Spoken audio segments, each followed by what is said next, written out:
Alter statement क्या करता है, आप लोगों ने एक टेबल बना दिया, उस टेबल के अंदर आप लोगों ने कुछ कॉलम ऐड किए, अब बाद में आप लोग को रियलाइज हो गया कि एक कॉलम मैंने और भी ऐड करना है, सही है, या जो कॉलम मैंने ऐड किया था उसको मैंने डिलीट करना है, सही है, या जो कॉलम मैंने जो है पहले ऐड किया था उसकी मैंने डेटा टाइप चेंज करना है। लेट्स से मैं कहता हूँ नेम, तो नेम का डेटा टाइप मैंने डेट लिया है, तो नेम तो टेक्स्ट में स्टोर होगा, ये गलत है ना, तो बाद में मैं ये सारी चीजें कैसे करूंगा, मैं करूंगा with the help of alter statement. Alter means to change something, सही है, एग्जिस्टिंग डेटा के अंदर अगर आप लोगों ने चेंजेस करनी है तो उसके लिए हमारे पास क्या है, अल्टर स्टेटमेंट का यूज होता है। तो अल्टर स्टेटमेंट यूज कैसे होगा, अल्टर स्टेटमेंट आप लोग का यूज ऐसे होगा कि आप लोग लिखेंगे अल्टर टेबल, अल्टर टेबल ये कीवर्ड है, ये एज इट इज लिखेंगे, फिर कौन से टेबल के अंदर आप लोगों ने चेंजेस करनी है वो टेबल का नेम आएगा, फिर अगर आप लोगों ने कोई रिकॉर्ड कॉलम ऐड करना है तो ऐड एक कीवर्ड आएगा, ये आप लोगों ने लिखना है, और फिर कॉलम का नेम आएगा और फिर डेटा टाइप आएगा कि कौन से कॉलम आप लोगों ने रखना है और उसका डेटा टाइप भी होगा कौन सा डेटा टाइप। तो ये इसका मैं एक एग्जांपल दे देता हूँ, ये देखें, लाइक मैं कहता हूँ कि अल्टर टेबल स्टूडेंट टेबल के अंदर एक और आप जो है कॉलम ऐड करें और किस नाम से, ईमेल नाम से, और उसका डेटा टाइप टेक्स्ट रखें। तो इसी तरह जो है आप अल्टर टेबल के थ्रू जो है काम करेंगे। अब ये क्या करेगा, ये स्टूडेंट का जो टेबल होगा उसके अंदर एक और कॉलम ऐड कर देगा ईमेल के नाम से और उसका डेटा टाइप रखेगा टेक्स्ट। तो ये आप लोग कर सकते हैं। अब देखिए नेक्स्ट हमारे पास क्या है, नेक्स्ट हमारे पास अब मैंने कॉलम ऐड किया है लेकिन वो मीनिंगफुल नहीं है, मुझे नहीं जरूरत अब उसकी, सही है, तो मैं क्या करूंगा, एग्जैक्टली सेम चीज करूंगा, सिर्फ ऐड की जगह ड्रॉप लिखूंगा, ड्रॉप और डिलीट, सही है। तो यहाँ पर हम क्या करेंगे, अल्टर टेबल, और जिस टेबल के अंदर आप लोगों ने जो है ड्रॉप करना है उससे कोई कॉलम डिलीट करना है, सही है, तो वो लिखेंगे और उस कॉलम का नेम लिखेंगे और उस कॉलम का डेटा टाइप क्या है वो सारी चीजें मेंशन करेंगे। कैसे, लाइक अभी मैंने जो कॉलम ऐड किया स्टूडेंट टेबल के अंदर ईमेल के नाम से, अभी मैं चाहता हूँ वो डिलीट हो जाए, दोबारा खत्म हो जाए, तो मैं क्या करूंगा, मैं यहाँ पर लिखूंगा ईमेल और यहाँ पर लिखूंगा अल्टर टेबल स्टूडेंट से आप क्या ड्रॉप करें, ये ईमेल का जो कॉलम है ये ड्रॉप करें with data type. Data type भी आप लोग लिखेंगे क्योंकि हो सकता है ईमेल का कोई और भी कॉलम हो उसके अंदर, तो फिर वो एग्जैक्टली वही चीज नहीं करेगा, खैर होता नहीं है बट कभी कभार ऐसा होता है, आप लोग डेटा टाइप लिखना जरूरी है उसके साथ, सही है, ताकि उसको पता चले। अब नेक्स्ट देखें, नेक्स्ट हमारे पास है मॉडिफाई, लाइक उसी के अंदर अगर आप लोगों को मॉडिफिकेशन करनी है, कैसे, मैं कहता हूँ कि जो टेबल है, टेबल नेम लाइक स्टूडेंट का जो टेबल है इसके अंदर अब मैंने ईमेल एंटर किया है, तो ईमेल टेक्स्ट भी हो सकता है या वेब चार भी हो सकता है या वेयर कैरेक्टर भी आप लोग इसको कह सकते हैं, ये भी टेक्स्ट के लिए यूज होता है, डेटा टाइप है, सही है। तो मैंने कहा कि टेक्स्ट की जगह आप डेटा टाइप ये करें, ये सिर्फ डेटा टाइप को चेंज करेगा। अब लेट्स से मैंने डेट ऑफ बर्थ लिया है और वो नंबर के अंदर लिया, तो नंबर के अंदर डेट ऑफ बर्थ नहीं आता तो उसका मैं रखूंगा date and time, date and time data type रखूंगा। अब मैंने गलती से जो है नंबर रखा है, अब मैं बाद में चेंज करना चाहता हूँ कि ये जो नंबर है ये डेट एंड टाइम में चेंज हो जाए, तो उसके लिए हम मॉडिफाई का कीवर्ड यूज करेंगे। तो सिंपल तीन कंसेप्ट है, अगर आप लोगों ने एक टेबल के अंदर जो पहले से सेव है उसके अंदर कोई कॉलम ऐड करना है तो उसके लिए ऐड है अल्टर के साथ, कोई डिलीट करना है तो उसके लिए ड्रॉप है, और कोई किसी भी कॉलम का डेटा टाइप चेंज करना है तो वो जो है आप लोगों का मॉडिफाई स्टेटमेंट के साथ होगा। अब इन सब को वन बाय वन जो है हम ट्राई करते हैं और देखते हैं प्रैक्टिकल। तो मैं MySQL वर्कबेंच को ओपन कर रहा हूँ और ओपन करने के बाद जो है जब ये रन होगा तो MySQL वर्कबेंच ओपन हो चुका है। यहाँ पे मैं क्लिक कर रहा हूँ और पासवर्ड अपना प्रोवाइड कर रहा हूँ।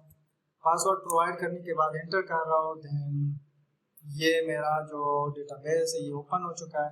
सो मैं क्या करता हूँ, यहाँ पर सबसे पहले मेरा जो डेटाबेस है इसको एक्टिव कर रहा हूँ, यूज MyDB, ये हमारा डेटाबेस था, इसको मैंने एक्टिव कर लिया और मैं यहाँ पे कहता हूँ शो टेबल, हमारे पास कितने टेबल है वो सारे शो करवाए टेबल्स, और जब मैं कंट्रोल एंटर करूंगा देन मेरे पास एम्प्लॉय इंफॉर्मेशन है, स्टूडेंट इंफॉर्मेशन है एंड एसटीडी टेबल है। सो मैं क्या करता हूँ, मैं यहाँ पर सेलेक्ट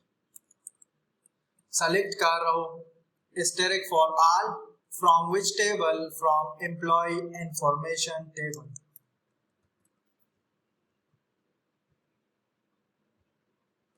अच्छा, और मैं कंट्रोल एंटर कर रहा हूँ।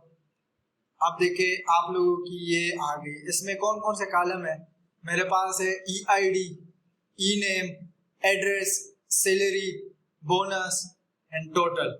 अब मैं क्या करता हूँ, टोटल के साथ एक और कॉलम ऐड कर रहा हूँ यहाँ पे, नेट टोटल का। सही है, तो मैं क्या करूंगा, यहाँ पर मैं जाऊंगा और यहाँ पर मैं लिखूंगा अल्टर टेबल, और कौन से टेबल के अंदर मैंने कॉलम ऐड करना है? एम्प्लॉय इंफॉर्मेशन के अंदर। एंड देन यहाँ पर ऐड करना है मैंने कौन सा, किस कॉलम को मैंने ऐड करना है? यहाँ पे मैं कहता हूँ नेट टोटल। आप एक कॉलम ऐड करें और उसका डेटा टाइप क्या होना चाहिए? न्यूमेरिक, नंबर को स्टोर करना चाहिए। तो ये क्या करेगा, एम्प्लॉय इंफॉर्मेशन का जो टेबल है उसके अंदर एक और कॉलम को ऐड करेगा नेट टोटल के नाम से, और उसका डेटा टाइप रखेगा न्यूमेरिक। अब मैंने एंटर किया तो ये एग्जीक्यूट हो गई है। अब मैं क्या करता हूँ, मैं select all from employ information कर देता हूँ एंड देन कंट्रोल एंटर कर रहा हूँ। अब देखिए हमारे पास एक न्यू आ गई है कॉलम नेट टोटल के नाम से, और इन सब की वैल्यू जो है वो नल है। नल मींस कि इसके अंदर फिलहाल कुछ भी नहीं है। इसके अंदर फिर आप लोग डेटा डाल सकते हो, आगे हम पढ़ेंगे। सही है, अगर बीच में कोई चीज मिस हो गई तो उसके अंदर डेटा कैसे डालेंगे, उसके लिए हम यूज करते हैं अपडेट स्टेटमेंट। सही है, वो एक दो दिन बाद पढ़ेंगे।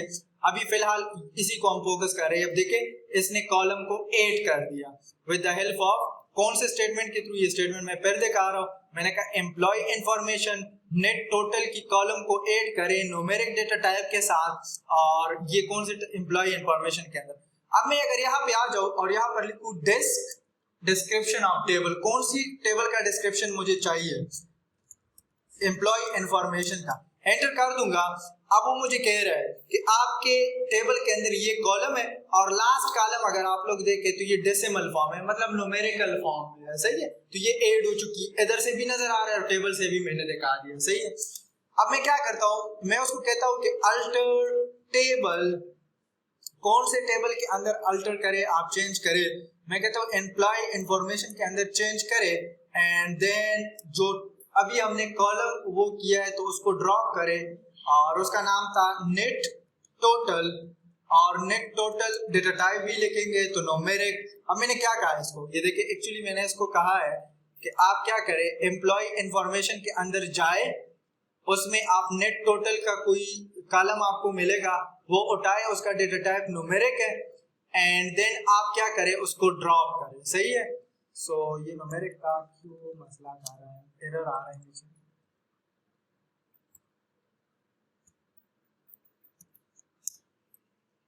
अच्छा मैं क्या कर रहा हूँ, डायरेक्ट वो कर रहा हूँ data type without data type.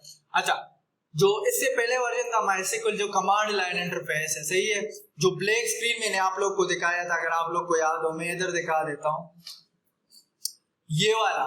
उसके अंदर आप लोग कॉलम भी स्पेसिफाई करेंगे, डेटा टाइप। इसके अंदर डेटा टाइप की जरूरत नहीं है, ये देखें। अब मैं क्या करता हूँ, डेटा टाइप की यहाँ पे जरूरत नहीं है, मैं again select all from student sorry employ information. मैं चेक करता हूँ कि अभी जो मैंने कॉलम डिलीट किया वो डिलीट हो चुका है कि नहीं। ये देखें नेट टोटल यहाँ पे नहीं है क्योंकि हमने अभी अभी नेट टोटल को ड्रॉप किया। सही है, तो ये आप लोगों की क्या है, अल्टर स्टेटमेंट है। अब मैं क्या करता हूँ, डिस्क एंड देन यहाँ पर एम्प्लॉय इंफॉर्मेशन में भी चेक कर देता हूँ कि डिस्क्रिप्शन में इसका देख लेता हूँ। अब देखें, अब यहाँ पर अगर आप लोग देखें ई नेम का डेटा टाइप है टेक्स्ट, नजर आ रहा है ना, टेक्स्ट है। एड्रेस का भी डेटा टाइप क्या है, टेक्स्ट। तो मैं यहाँ पर वेयर कैरेक्टर का आ रहा हूँ। सही है, तो मैं क्या करता हूँ, यहाँ पर मैं अल्टर टेबल, एंड कौन से टेबल के अंदर मैंने चेंजेस करनी है, एम्प्लॉय इंफॉर्मेशन के अंदर, एंड देन यहाँ पर मैं यूज करूंगा मॉडिफाई कीवर्ड। और कौन से कॉलम के अंदर मैंने चेंजेस करनी है, ई नेम के अंदर मैंने चेंजेस करनी है, और इसका जो डेटा टाइप है वो मैं रखूंगा where character 255।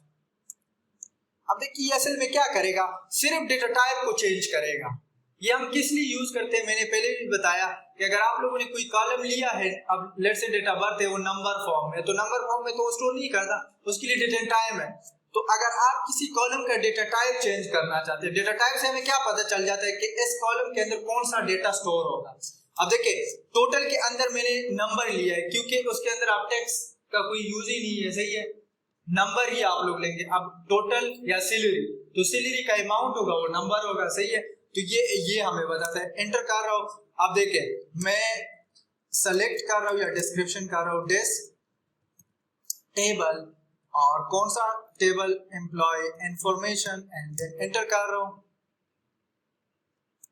Sorry desc employ information, control enter कर रहा हूं। अब देखे अभी एम्प्लॉय नेम का जो था वो टेक्स्ट था, अभी क्या आ चुका है, चेंज हो गया कि नहीं, आप लोग को नजर आ रहा होगा, सही है, पहले टेक्स्ट था अभी ये चेंज हो चुका है, सही है, वेयर कैरेक्टर या वेब चार भी इसको बोलते हैं, सही है, तो ये दोनों टेक्स्ट के लिए यूज होता है। अब 255 का मैंने पहले भी बताया था, ये 255 तक कैरेक्टर लेगा, अल्फाबेट लेगा, तो ये 3 स्टेटमेंट